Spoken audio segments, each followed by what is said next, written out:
গেমের নতুন আপডেট এবং র্যাঙ্ক স্কোর কিভাবে বাড়ানো যায় সেটা নিয়েই সবসময় চিন্তা করত।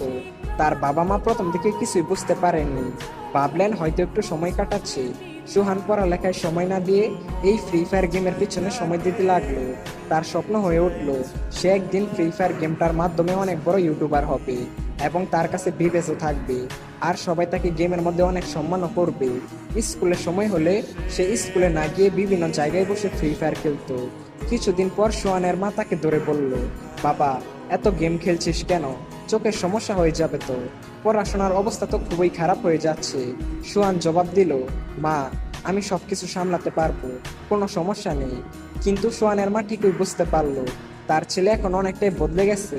আগে যেমন তার ছেলের মুখে সবসময় হাসি খুশি থাকতো, কিন্তু এখন তার ছেলে পুরোপুরি চুপচাপ, কখনো রাগ করতো, কখনো মনমরা হয়ে বসে থাকতো।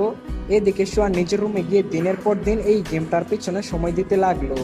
গেমের প্রতি আসক্তি এতটাই বেড়ে গেল যে প্রতিদিন 15 থেকে 18 ঘন্টার মতো র্যাঙ্ক পুশ করতো।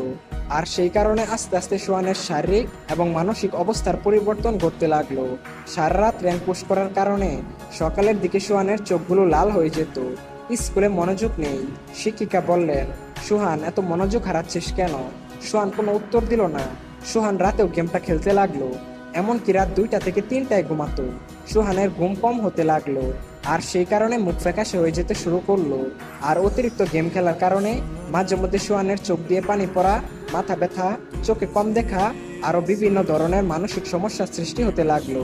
সুহান এই সব কিছু বুঝতে পেরেও কাউকে কিছুই বলতো না। তোমরা আগে হয়তো জেনেছো, সুহান একজন মেধাবী ছাত্র ছিল। সে আগে পরীক্ষায় ভালো রেজাল্ট করতো, কিন্তু এখন সে ফ্রি ফায়ারের নেশায় পড়ে আসক্ত।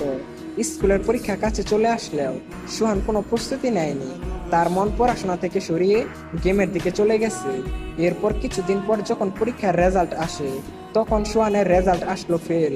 শিক্ষক ডাকলেন তার মা বাবাকে আর বললেন, আপনার ছেলে এখন আর পড়াশোনায় মনোযোগ দিচ্ছে না, সারাক্ষণ ক্লান্ত, মনোযোগহীন। আপনার ছেলের দিকে একটু খেয়াল রাখুন। সুহানের বাবা তার ছেলের এরকম রেজাল্ট দেখে অনেকটাই হতাশ হয়ে যায়।